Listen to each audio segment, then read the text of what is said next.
This story is titled, My Mom Kicked Me Out of the House Because My Stepfather's Children Hated Me, but when they found out the house was mine, they started begging me to let them stay. Hey everyone, before we jump into today's video, big news. I've launched a new Reddit channel. This time, the background isn't Minecraft. It's Subway Surfers in a Christmas theme to match the season. Check it out, subscribe, and join the fun. Links in the description. See you there. Now, let's start the video. So, when my dad passed away, I was 15. It was the hardest thing I've ever gone through. He was my rock, my guide in life, and honestly, the glue that held everything together. The house, the family, the structure, everything felt like it was built around him. And then, just like that, he was gone. For a while, it was just silence and grief. The house still smelled like his aftershave, and his favorite chair by the fireplace stayed untouched. My mom wasn't exactly comforting during this time. She kept herself busy, and I thought maybe that was just her way of coping. But then, not even 6 months later, she drops a surprise. She's seeing someone. Enter Dan. The guy was a total mismatch for her. My dad was meticulous and thoughtful, the kind of man who kept receipts from a decade ago just in case he needed them. Dan, on the other hand, was loud, messy, and, let's be real, jobless. The kind of guy who thinks he's charming just because he knows a few jokes. Before I could even process that she was dating this dude, they were married. Yeah, married. Within months of my dad's death. No small ceremony, no family discussion, nothing. Just a quick courthouse wedding. And suddenly Dan and his 2 kids, Lily and Kyle, were moving into our house. Now, imagine this. I'm still grieving my dad, trying to hold on to some sense of normalcy. And here comes Dan with his kids, acting like they've been here forever. Lily, the older one, was your typical spoiled stepsister. She had this permanent eye-roll attitude like the world revolved around her. Kyle, her younger brother, just followed her lead. Together, they made it clear I wasn't welcome in what was still technically my house. Dan, though, was the worst of them all. He'd plop himself in my dad's chair, like it was his throne, and bark orders at me like he owned the place. Hey, grab me a soda! Or turn the TV to the game. And my mom, she just let it happen. He's trying to make this a family, she'd say. Right, a family where I was suddenly the outsider. It didn't stop there. Slowly but surely, my dad's presence in the house started disappearing. His tools in the garage? Dan moved them out to make space for his stuff, which by the way was mostly junk. My dad's favorite mug? Replaced with Dan's oversized novelty cups. His chair? Dan took that over too, calling it his spot. Then came the day I noticed something truly heartbreaking. My dad's wedding photo was gone from the living room mantle. In its place was a photo of my mom and Dan from their rushed wedding. When I confronted her, she brushed it off like it was no big deal. We're making new memories now, she said. I was furious. But what could I do? Lily and Kyle weren't any better. Lily treated the house like her personal palace, leaving her stuff everywhere and blasting music whenever she wanted. Kyle followed suit, making messes and acting like chores didn't exist. They'd take the good snacks, hog the TV, and ignore me completely. And when I finally stood up for myself, "You're being selfish," Mom said. "They're part of the family now. You need to adjust." Adjust? To what? Being pushed aside? Feeling like a stranger in my own home? It wasn't long before the tension boiled over.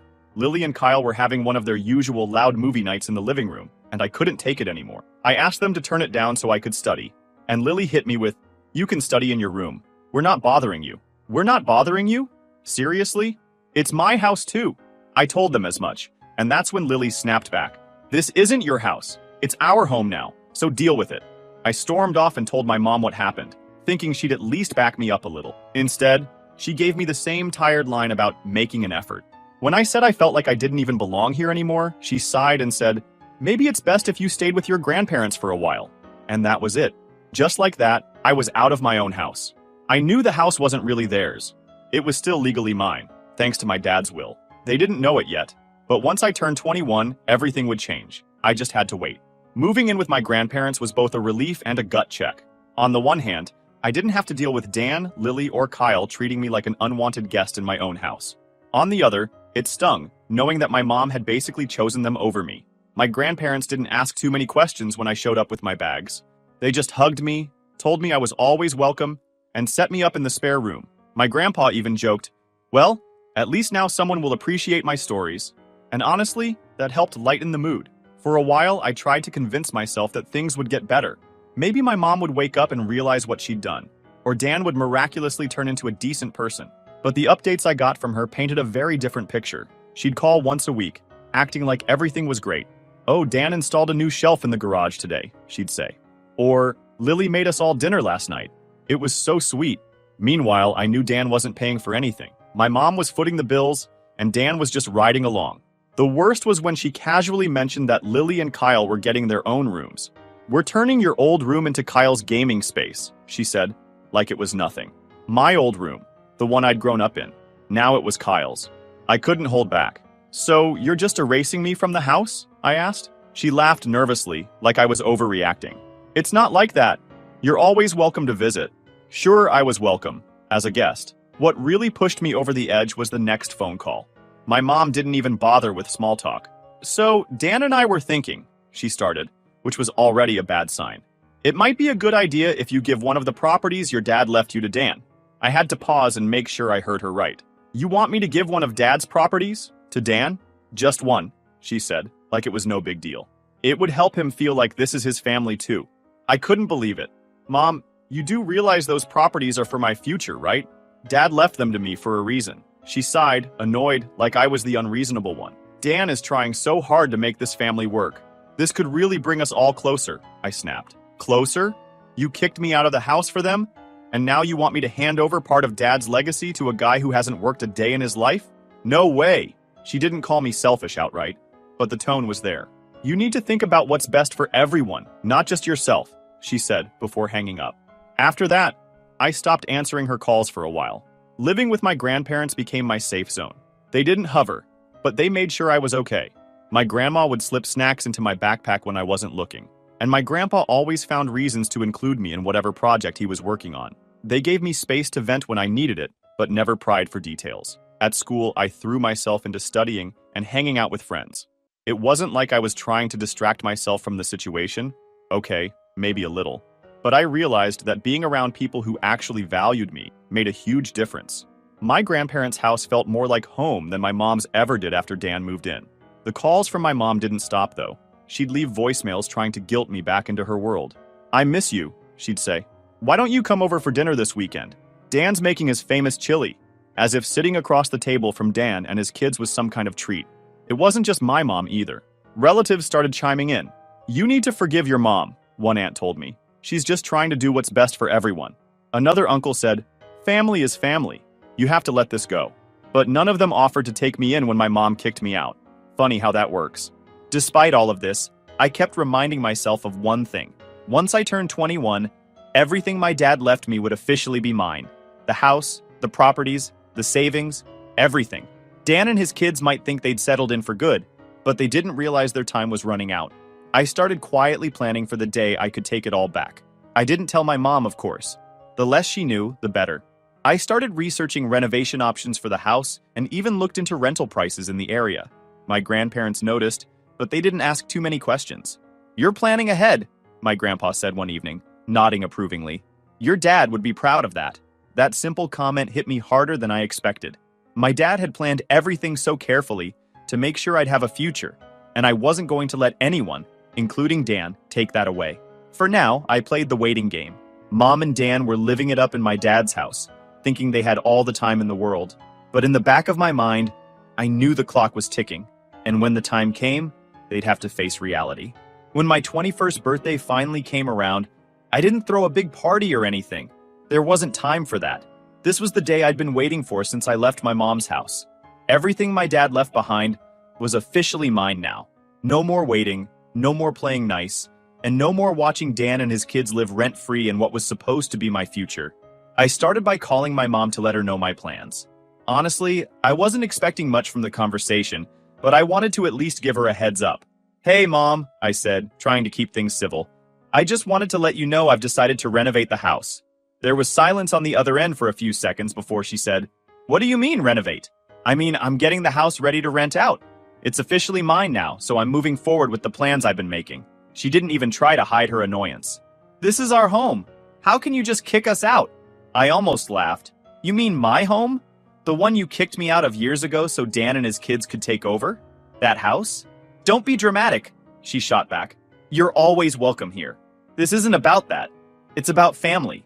Dan and I have worked so hard to make this a home, and now you're just taking it away? I wasn't about to get dragged into some guilt trip. You've got 2 weeks to figure something out, I told her. I'll be sending contractors in after that. She tried to argue, but I wasn't having it. I hung up before she could throw in any more excuses. The first thing I did was call a locksmith. I wasn't about to risk Dan and his kids turning this into a standoff by refusing to leave. The locks were changed within 2 days, and I made sure I had every key in hand. Of course, that didn't sit well with them. The day they came back from whatever trip they'd been on, my phone started blowing up. First, it was my mom. Her voicemails were a mix of angry yelling and fake crying. "How could you do this to us?" she wailed in one. "This is our home!" Then came the calls from Dan. He tried to play tough guy, but it was honestly laughable. "You can't just kick us out like this," he barked in one voicemail. "We've got rights!" I didn't bother responding to either of them. Instead, I texted my mom. "You have 2 weeks to move out. That's more than fair." After I got the house back and gave them their 2 weeks to leave, I honestly thought that would be the end of it. I was wrong. Those 2 weeks turned into some of the most stressful and ridiculous days of my life. If I thought Dan and his kids were entitled before, they turned it up to 11 once they realized their freeloading days were numbered. At first, they tried ignoring the whole situation, like pretending it wasn't real would somehow make it go away. I drove by the house a few days after changing the locks and saw no signs of them packing. No moving boxes, no U-Haul, nothing. They were still sitting around like they had all the time in the world. I confronted my mom about it. "You guys haven't even started packing," I said. "I told you, you have 2 weeks." She gave me that fake, patronizing smile she always used when she thought she could manipulate me. "We're just getting everything in order," she said. "It's a big transition, you know. These things take time." "Time is exactly what you don't have," I replied. "You've already wasted a week." Mom tried to laugh it off like I was being dramatic. "You need to calm down. We'll handle it." But they weren't handling anything, and I wasn't going to sit around waiting for them to drag this out. The day before the deadline, things hit a whole new level of absurdity. I stopped by the house to check on their progress and found my mom, Dan, and Lily sitting in the living room like nothing was happening. There were no signs of packing, just a family lounging around like they didn't have a care in the world. "What the hell is going on?" I asked. "You're supposed to be out tomorrow." Mom stood up, putting on her best innocent act. "We're working on it," she said. It's been hard. Lily's pregnancy has been difficult, and Dan's been stressed. We just need a little more time." "No," I said firmly. "You've had 2 weeks. That's more than enough time." Dan exploded. "How can you treat us like this? After everything we've done for this family?" I turned to him. "Done for this family? Like what?" They kept begging, but I didn't budge. The final day arrived, and I was ready for it to be over. It had been 2 weeks of nonsense. Begging, guilt trips, fake tears, and downright absurd demands. I had held firm through all of it, but I knew this last day wouldn't go quietly. I drove up to the house early in the morning. I wanted to make sure they were actually moving out this time. When I pulled into the driveway, I saw a few boxes scattered outside, but no moving truck, no sign of them being anywhere near finished. It was already looking like another headache. As I got out of the car, my mom stormed out the front door. "Oh, so you decided to show up?" she snapped, crossing her arms. "Yeah, I figured I'd make sure you were actually packing," I shot back. "You've had 2 weeks, and it doesn't look like much has changed." She rolled her eyes and waved a hand toward the house. "We're working on it, okay? Moving is hard. You wouldn't understand." I stepped up onto the porch, trying to keep my cool. "What's hard to understand? I even gave you that much time when I didn't have to. You're just dragging this out because you think I'll cave." Before she could respond, Dan came out, looking like he was ready for a fight. "What's your problem, kid?" he barked, standing a little too close for comfort. "We've got nowhere to go, and you're over here acting like a big shot. You think this makes you a man, throwing your family out?" I crossed my arms and stared him down. "First of all, let's get something straight. You're not my family. Second, you've had plenty of time to figure this out. If you're still here when the movers arrive, that's on you." Dan's face turned red, and I could tell he was trying to intimidate me. "You know, your dad would be ashamed of you right now," he said through gritted teeth. That one stung, but I wasn't about to let him see it. "Nice try, Dan, but my dad's the reason you're even standing in this house right now. Don't talk about him like you knew him." By this point, Lily came out, her arms crossed over her belly. "I can't believe you're doing this," she said, her voice trembling. "How can you be so heartless?" I sighed. "Lily, I've already told you, I'm sorry for your situation, but it's not my responsibility. If you had spent less time sitting around and more time packing, maybe you wouldn't be in this position right now." Mom stepped forward. clearly ready to play referee. "You're tearing this family apart," she shouted. "Is that what you want? To destroy everything your father built?" "That was it," I snapped. "Destroy everything my father built? You mean the house he worked for? The house he left to me? That you let Dan and his kids take over like it was theirs? Don't put this on me. This is your mess, not mine." Mom stood there stunned for a moment before the tears started. She covered her face and sobbed, saying, "I just don't understand how you can be so cruel." Meanwhile, Dan wasn't giving up. He started pacing back and forth, muttering under his breath about how unfair this all was. Finally, he stopped and pointed at me. "You think you're so smart, don't you? Coming in here and taking what's yours. Well, let me tell you something. You're going to regret this. One day, you're going to look back and realize you ruined this family." I didn't even flinch. "The only thing I'm going to regret is not doing this sooner. You've had years to get your life together, Dan. And instead, you've just been mooching off my mom and acting like you own the place. Well, guess what? You don't. And now it's time for you to go." Kyle, who had been lurking near the door this whole time, finally decided to pipe up. "This is so unfair," he whined. "We've done nothing but treat this place like home, and now you're just kicking us out?" "Exactly," I said. "This isn't your home, it's mine. And if you don't want to be out on the street, I suggest you stop whining and start packing." By noon, the movers I had scheduled showed up. I'd warned them ahead of time that there might be some complications, so they came ready to work. Mom tried one last desperate plea as they started moving boxes. "Please, just give us one more week," she begged. "Lily is stressed and Dan is looking for work. It's just a lot to handle right now." I shook my head. "I've given you more time than you deserve. You've got the rest of today, and that's it." Dan was still grumbling in the background, but even he seemed to realize the fight was over. By the time the sun started setting, they were finally packed up. The truck was loaded, and they were standing on the porch, looking defeated. Mom turned to me, her eyes red and puffy. "You've really changed, you know that?" she said. "I don't even recognize you anymore." I stared back at her, unfazed. "I've changed because I had to, Mom. You made your choice. Now I'm making mine." Dan muttered something under his breath, but I didn't bother responding. Lily climbed into the truck, still clutching her belly like it was some kind of shield. Kyle followed, looking more annoyed than anything else. Finally, Mom stepped down from the porch, wiping her eyes. "I hope you're happy," she said. "You've gotten everything you wanted." I didn't respond. I just watched as they drove off, leaving behind the house that was finally mine again. When they were gone, I stood in the empty living room, taking it all in. It felt strange, standing there alone after everything that had happened, but it also felt right. This was my dad's house, and now it was back where it belonged. I knew there was still work to be done. Renovations, new tenants, rebuilding my life. But for the first time in years, I felt like I was finally in control. Once they were officially out of the house, I thought that would be the end of it. I figured they'd move on, find somewhere else to live, and I could finally close this chapter of my life. But of course, that's not how entitled people work. Dan, my mom, and her so-called new family couldn't just leave me alone. They came crawling back, each with their own manipulative tactics to get me to take them back in. It started small. About a week after they moved out, I got a text from my mom. "Hey, just checking in," it read. "How's everything going with the renovations?" I stared at my phone, debating whether to answer. I knew this wasn't just a friendly text. I could feel the strings attached, even through the screen. Against my better judgment, I replied, "Everything's fine." That was all she needed. Within minutes, my phone rang. I let it go to voicemail because I wasn't in the mood for one of her guilt trips. Later, when I listened to the message, it was exactly what I expected. "Hey, sweetie, I've been thinking about everything, and I really think we should talk.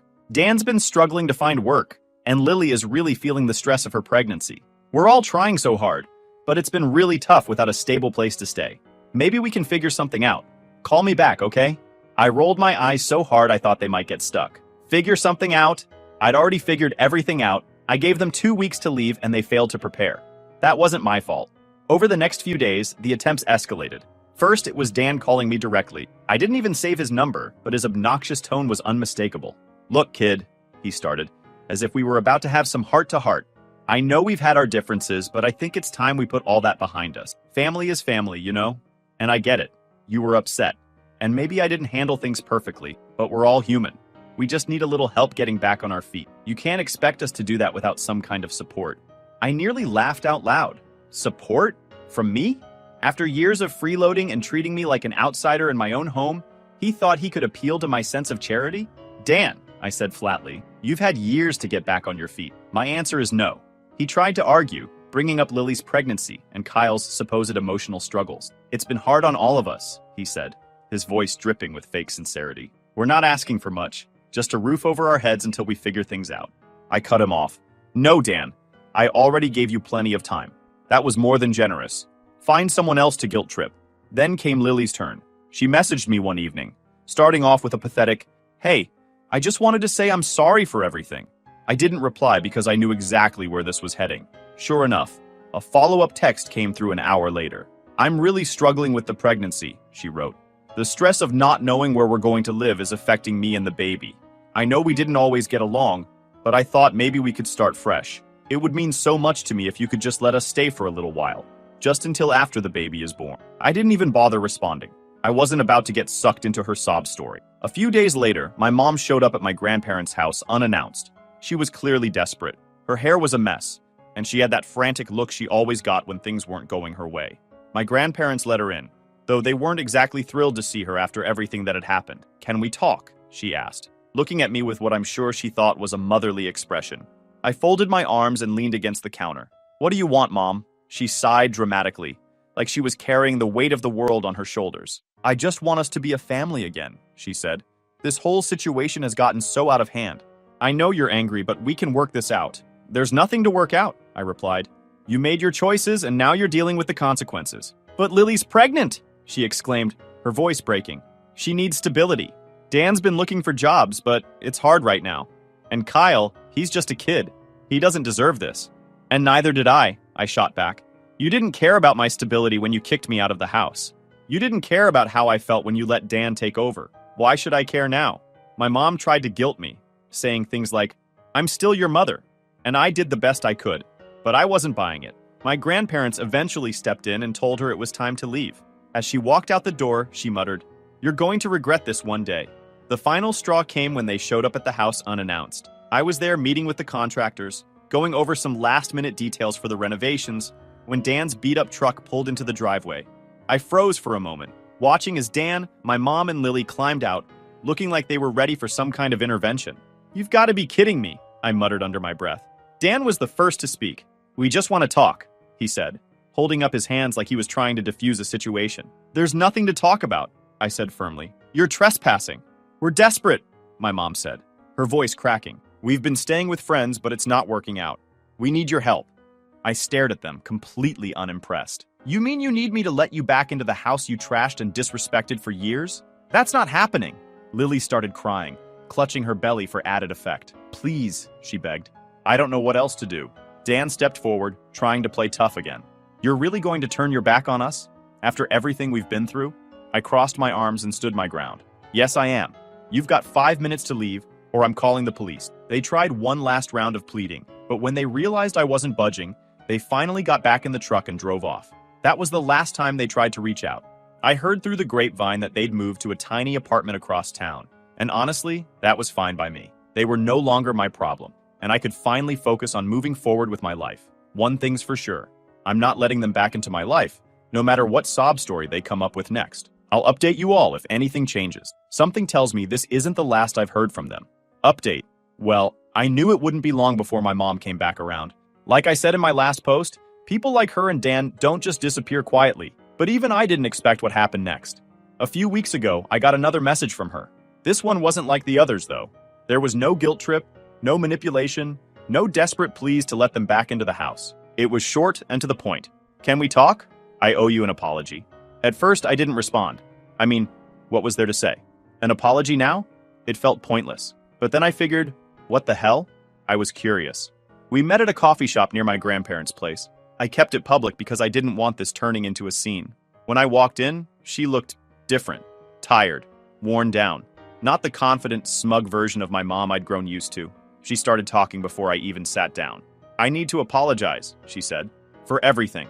I didn't say anything, just nodded for her to keep going. She took a deep breath and continued. "I made a lot of mistakes, and I didn't see it until now. Dan, he's not who I thought he was." Apparently, things had gone south for her and Dan after they moved out. Without the house, the stability, and the free ride, Dan had shown his true colors. According to her, he'd become angry, controlling, and completely different from the man she thought she married. He treated me well when we were in the house, she said, her voice shaking. But once it was gone, once I didn't have anything else to offer, he changed. He blamed me for everything. For losing the house, for not finding him a job, for Lily's pregnancy stress. He yelled at me constantly, made me feel like everything was my fault. She paused for a moment, then added, "We're filing for divorce." I wasn't surprised. I mean, Dan was always a leech. The only reason he was ever nice to her was because he was benefiting from the situation. Once that was gone, so was his facade. After spilling all of that, she looked at me, her eyes full of tears. I should have seen it sooner. I should have listened to you. But I was so caught up in trying to build this new life that I didn't realize what I was giving up. I lost you, and I don't blame you for hating me. I leaned back in my chair, letting her words sink in. I could see the regret on her face, and honestly, part of me wanted to feel sorry for her. But the other part, the part that remembered being pushed out of my own home, wasn't ready to forgive so easily. I don't hate you, I said finally. But you made your choices, Mom. You chose Dan and his kids over me. You let them treat me like I didn't matter. And now, years later, you're coming to me because things didn't work out with him. Do you really expect me to just forget everything that happened? She started crying, which only made me more uncomfortable. I'm not asking you to forget, she said. I want a chance to make things right. I know I can't undo the past, but I want to fix our relationship. I thought about it for a long time. I could tell she was genuinely sorry, but an apology doesn't erase years of hurt. I appreciate the apology, I said, but I'm not ready to let you back into my life. You've burned too many bridges, and I'm still working on rebuilding my own future. I don't have the energy to deal with everything that comes with fixing this. She looked devastated, but she nodded. I understand, she said softly. Before she left, she brought up the house. I know you're renting it out now, but if you ever decide to live there again, just know I'd love to visit someday. Maybe things can be different. I shook my head. The house isn't for us anymore, Mom. It's for me to build my future. That's what Dad left it for, and that's what I'm going to use it. She nodded again. Her shoulders slumped, and left without another word. Since then, I haven't heard much from her. She sends the occasional text, but I haven't responded. Honestly, I'm not sure if I will. I don't hate her, but I also don't trust her. The damage she did isn't something that can be undone with a few tears and an apology. As for the house, the renovations are officially done, and the tenants are moving in next week. It's beautiful now. A far cry from the chaotic mess it was when Dan and his family were there. Every time I walk through it, I feel like I'm honoring my dad's legacy in the best way possible. If my mom is genuinely working on herself, good for her. But I've learned to protect my peace and prioritize my future. Letting her back into my life, into my house, isn't part of that plan. I guess the lesson here is that some apologies come too late. You can forgive someone without giving them the power to hurt you, and that's exactly what I'm doing. Moving forward, one step at a time, and leaving the past where it belongs. Thanks for sticking with me through all of this, Reddit. Maybe someday there will be more to share, but for now, this feels like closure.